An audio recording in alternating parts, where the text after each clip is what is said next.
program coordinator at the MSU College of Human Medicine. She is also the founder and daily contributor to Just a One-Girl Revolution, which is a healthy living blog dedicated to a multitude of topics, including her own weight loss journey, as well as her training for races, including a sprint triathlon and a marathon in 2012. And she was recently nominated as a Best Weight Loss Blog for Fitness Magazine's 2012 Fitterati Blogger Awards. Please help me welcome Mindy.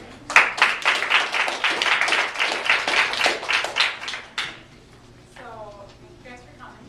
First session, I got to say that I've never been interviewed before, but now it's the third time, so I really can't use that. But it was so fun. So I'm Mindy.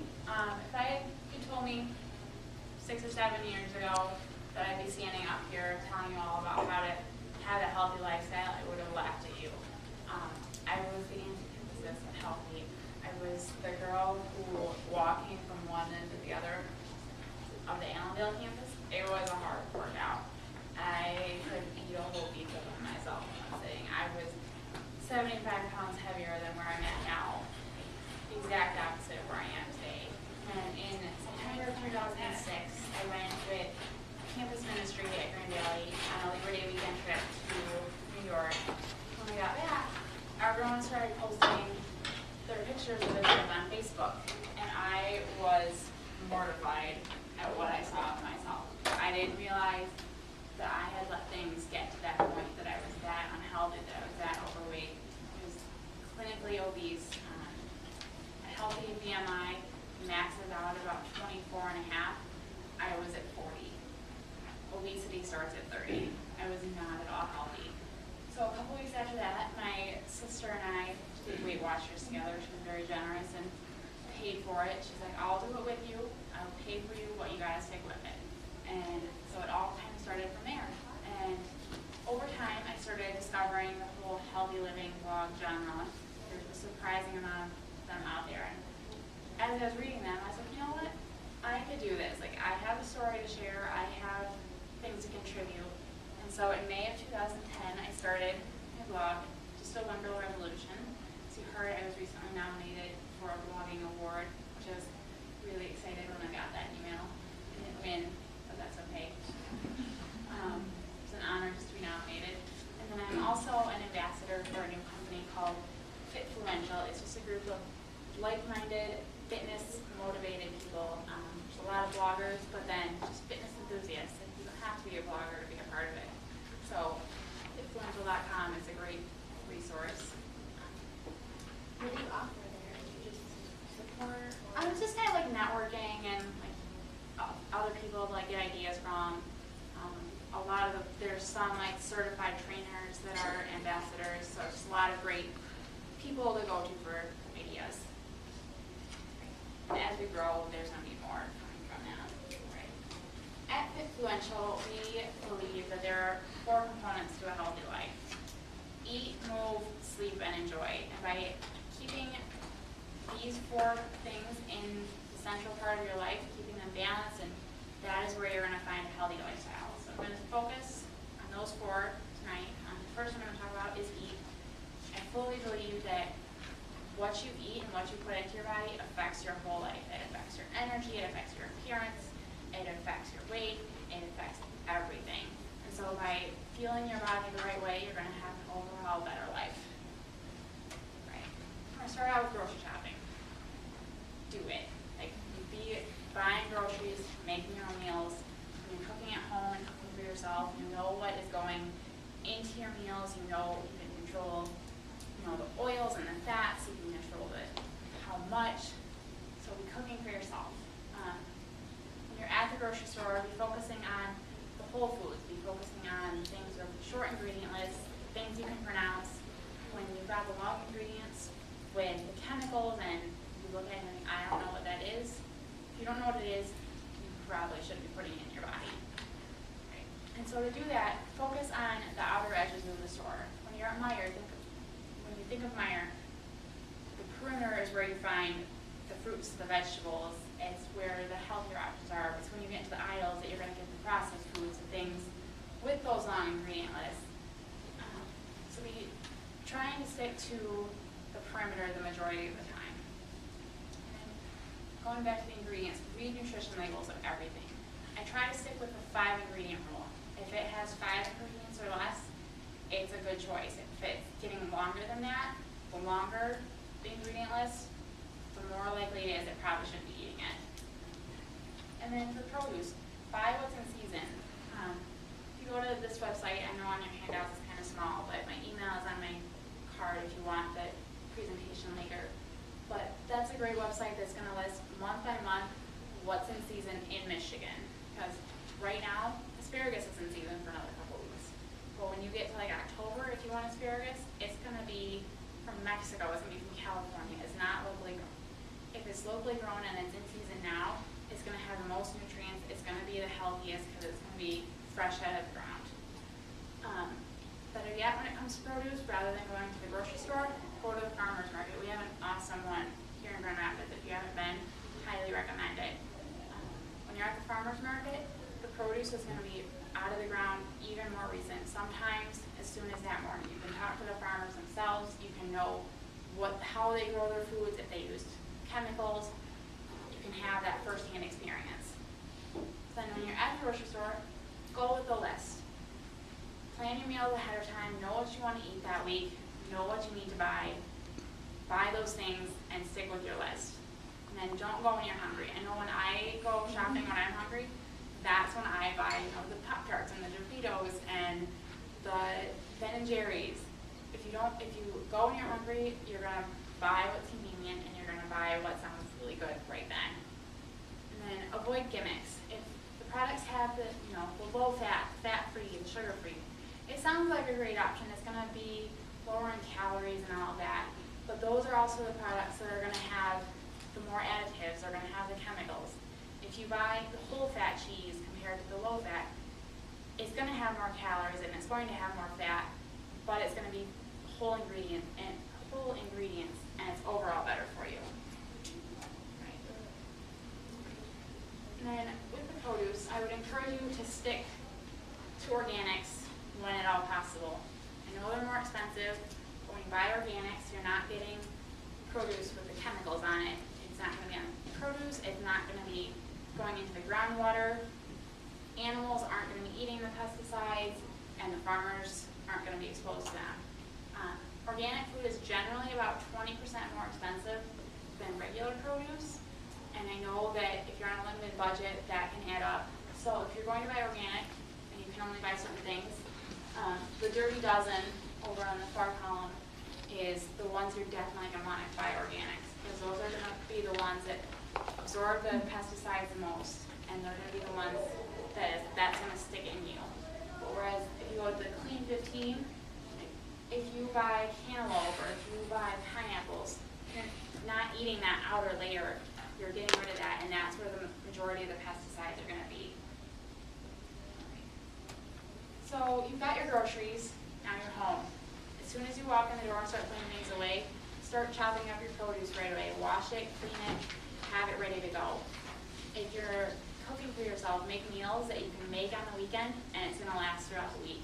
And if you're just cooking for yourself, you probably can't eat a whole casserole before it goes bad.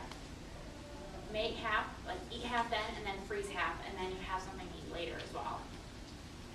And then keep all of your healthier options up front, whether it's in the fridge or in the cupboard. If it's up front, it's where you can see it, that's going to be more likely what you go for. Whereas if, the chocolate or the Doritos is up front, that's going to be the easiest to grab, so that's what you're going to go for first. Better yet, don't keep it in the house at all, because if it's not there at all, you definitely can't eat it. And then sneak vegetables into everything. This website has 40 different ways that you can sneak vegetables in. Everything from your omelets to your pasta. I love putting spinach in my smoothies, which I know sounds disgusting, you can't taste it, I promise. So if you make smoothies, just try it. And then make your plate a rainbow. So when you're making your meals, don't have all one color. So don't have macaroni and cheese and mashed potatoes all of the same color. But if you have mac and cheese, but then have a salad on the side, because the more colors you have, the more variety you're going to have in the nutrients, and the overall more of a whole meal is what you're going to have. enjoy seasoning and adding the flavor with oils and the butters, but experiment with herbs and spices. Like try oregano and dill and rosemary. Try different things, see what you like, see what you don't like. You're going to get a ton of flavor without the extra calories and fat. So at work, this is when I'm eating where I struggle with the most. Because in my building, I don't even have to go outside, and I go next door and I can get to what is Qdoba, a smash burger, Zoop, and Starbucks. And then across the street is a variety of more options, pizza and ice cream. It's really tempting to have it right there. So I struggle a lot with this, but bring your lunch. Have things there, have what you made at home, bring it with you. Get away from your desk. Take that 30, 60 minutes, however long you get, to have some time away from work to rejuvenate yourself, be ready to face the rest of the day. Then if you're not eating while you're working, you're going to be more mindful of what you're eating. So you're not going to eat as much, you're going to be aware of what you're putting in your body, and you're going to probably eat slower. And then keep a healthy food stash at your desk. Like in my office, I have a fridge that I can store things into, which is really great. But if you don't have that, keep things like homemade trail mix at your desk, which feel free afterwards to come take a bag for tomorrow's afternoon snack break. But other things like Cliff Bars, popcorn, instant oatmeal. Just keep those healthy options at your desk, because then you're not going to be as likely to go down to the vending machine. Then one thing I started doing is I have a 5-day fruit bowl. So when I'm grocery shopping on the weekends, I plan to buy one piece of fruit for every day that I'm at work, and I keep it in a bowl at my desk. And then every day I eat something. My coworkers think I'm crazy, but it works. And then allow room for treats. Like there's a lot of great options for me to go eat out. So I do that once a week. But then I also, the Starbucks, and then I have a Big B on my way to work. I would be stopping 2, 3, 4 times a week. And I wouldn't just get coffee, it was like the lattes and the frappuccinos. So to limit that, because it was adding up on my waistline and my wallet, because that stuff isn't cheap, my roommates and I started what we call Fancy Coffee Friday. Fridays are the days that we can go to Starbucks, we can get the frappuccinos and the lattes or whatever the case may be. It's something to look forward to, it's a way to limit it, so I'm not going every day. And then, Fridays are great to begin with, why not make it even better? And then lastly, no free food. This is a mantra that I learned at a conference I was at over the summer. In my office, it seems like there is a birthday every day, and with the birthdays comes cake. And when you have cake every day, or cookies, or muffins, or whatever the case may be, it's easy to grab because it's free, it's right there, it's tasty. No free food. If you really want it, go down to the store and buy a donut for yourself. Is trail mix accepted? Just kidding. No.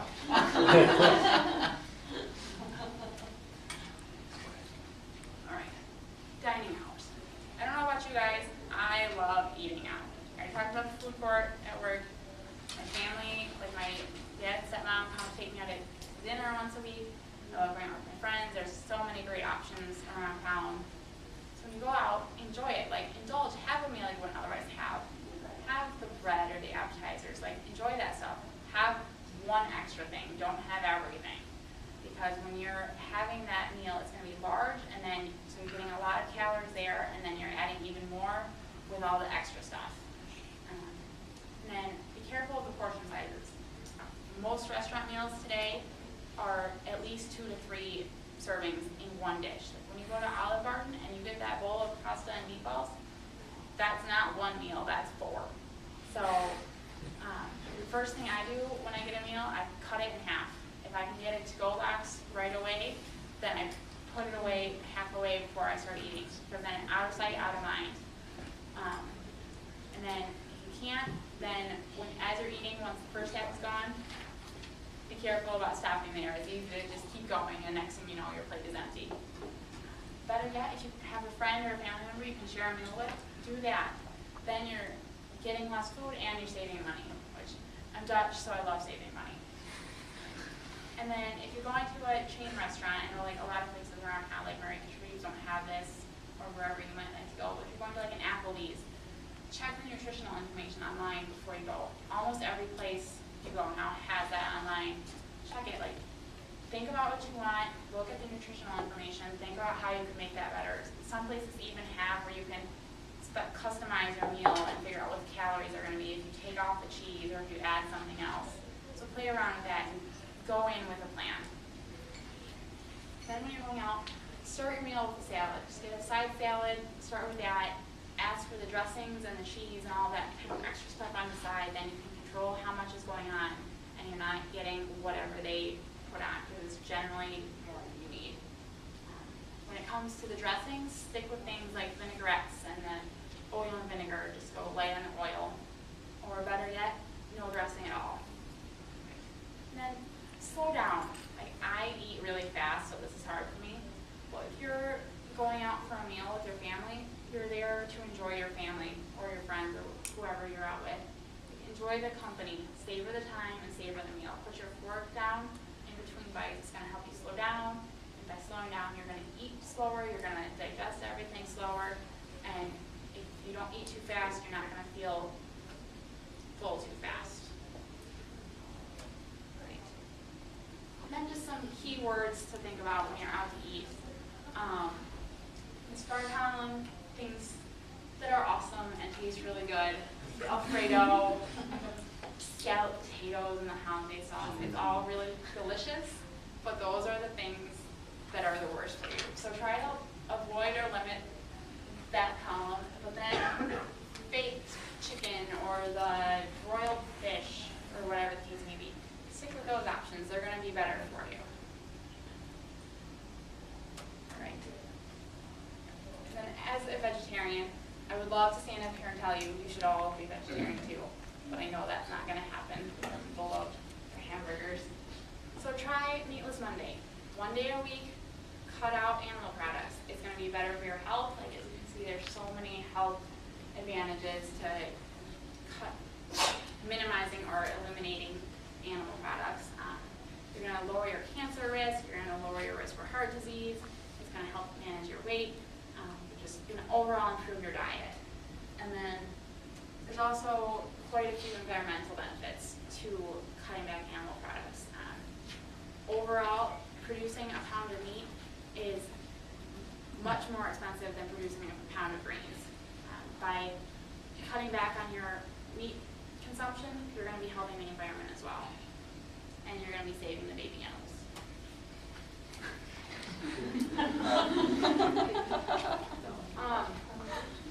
Just a few things I try to do every day that I recommend. Drink lots of water. I carry around my water bottle everywhere. First thing in the morning, have a glass of water. Before every meal, have a glass of water. Then throughout the day, have more. If you start your meal with a glass of water, it's going to help fill you up more, so then you're going to eat less, and then it boosts your metabolism, so then you're going to digest better, you're going to burn more calories, and then eat breakfast. Like the University of Massachusetts did a study that people who eat breakfast every day are much less likely to be overweight or obese. It doesn't have to be anything fancy, it doesn't have to be like the omelets or anything like that. Most mornings, I'm running out the door at the last minute with a piece of peanut butter toast. And then watch your portions. Like, I love peanut butter. A serving of peanut butter is 2 tablespoons. That is not much. So measuring cups and measuring spoons, or better yet, food scale, they're your best friends. Like you're measuring out what you're eating. If you're looking, going back to the nutrition labels, you know what a serving size is. You can measure that out and not eat 4 servings of something without realizing that's how much you're eating. And then close the kitchen after dinner. Once you're done eating, you're done eating. At night, my roommates and I have TV Tuesdays. We watch Glee and The New Girl. It's easy to start snacking and, grab that bowl of ice cream or have a couple of beers. But if I close the kitchen after dinner, I'm not going to be eating. And if you're not eating within a few hours before you go to bed, you're going to be digesting everything better, and then it's just overall better for your health. All right. So move. So as you heard in the introduction, I've become kind of excited about fitness, training for a marathon and all of that. So it's kind of something I'm passionate about. All of this is, but I don't care what you do something. Find ways to get exercise in. Bare minimum, 150 minutes a week. 30 minutes 5 days a week. If you think about it, that 30 minutes is 2% of your day. Might seem like a lot when you think of 30 minutes, but 2% is manageable. So shoot for that, and then also to add to the cardio, try to get in 2 days of strength training a week. Whether you're at the gym using actual weights, you're doing yoga, find some way to be working on toning your muscles and strengthening. And better yet, if you can do that 150 minutes, try and top it. Shoot for 300 minutes. That's an hour 5 days a week. And then also still add in the 2 days of strength training. Right. Find what you love. Like, if you're not a runner, that's fine. Do something else. Try yoga. Try CrossFit. Do you guys know what CrossFit is? For those of you that don't, it's kind of a new fitness fad. There's boxes, as they're called, rather than gyms, and it's about strength training and just kind of a different approach to fitness. So find what you love and do that. You don't have to do something just because someone else does. For me, I have to schedule everything in. Kind of addicted to my Google Calendar. If I treat my after-work run as an appointment, I'm less likely to skip it. I wouldn't skip a meeting at work with my boss because something better comes up. So I'm not gonna, if I treat my workouts that same way, I'm not gonna skip them. If something does happen to come up, reschedule your workout just like you would that meeting at work. Alright. And then be accountable. Like, tell people what you're doing. I have one friend, we chat on GChat pretty much every day, and she's like, so what's your workout tonight? I'll tell her, and then the next morning she's like, how'd your run go? How was your swim? Like, she asked me about it. If I don't do what I told her I was going to do, I kind of feel like an idiot. So tell people. And then if you have friends that want to go out and do something with you, do that. Like, go for a run together. Go play tennis. Go find something to do together. You're going to have quality time with someone you enjoy spending time with, and you're going to be active. For me, I register for races.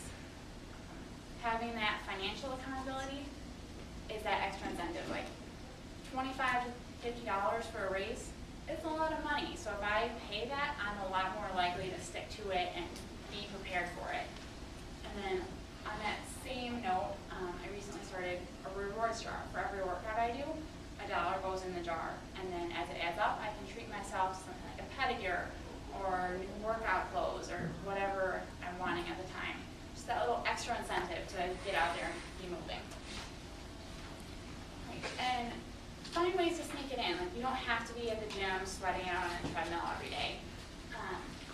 30 minutes a day, break it into 10 minutes at a time if that's what you need to do. Take a walk on your lunch break. When you're at Target or you're at Meijer, park as far away from the door as you can and walk in. Take the stairs and not the elevators.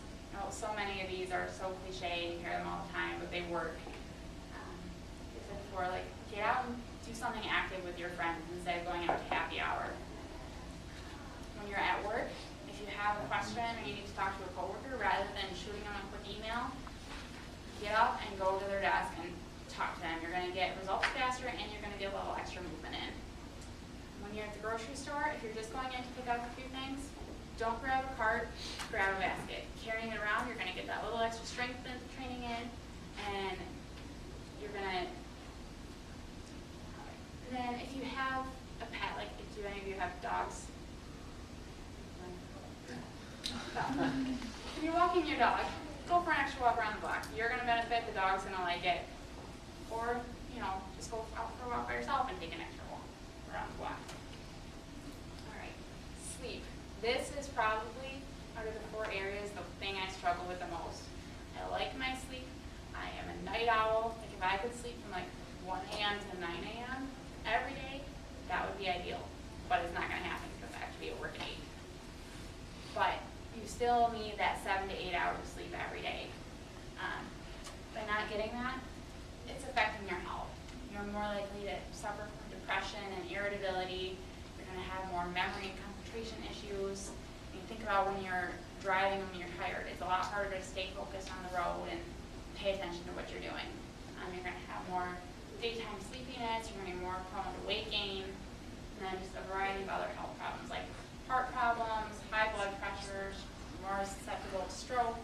If getting 7 to 8 hours of sleep every night can help prevent some of that, like, that's an easy fix. I'd rather sleep a little regularly than be the ant hills or something. Right.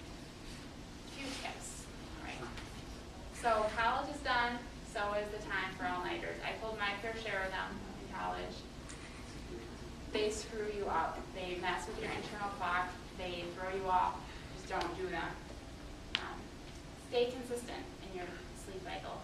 Set yourself, be like a little kid, set yourself a bedtime and a regular wake-up time. Like, it's time you get up for work on the weekdays, get up at that same time on the weekends. Like, don't get me wrong, getting up at 6:30 on a Saturday, it's not fun. Don't enjoy it. But by keeping it consistent, it's going to help you maintain that sleep cycle, and it's going to keep your internal clock stable. Then, if you use your snooze button in the mornings, don't do it.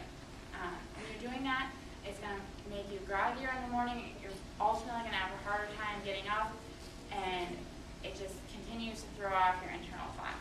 So, if you use it, don't. Then, limit caffeine. I'm a huge coffee drinker, so this is another hard one for me. But drink what you want in the morning. By afternoon, cut back. Better yet, don't drink it all. Even if you're drinking like the decaf coffee or the caffeine-free Coke, it still has trace amounts of caffeine in it, so it's still going to be affecting you and keeping you awake later at night. So cut back afternoon if you can. Completely cut it out at 5. And then before you go to bed, turn off all the electronics at least an hour before you do.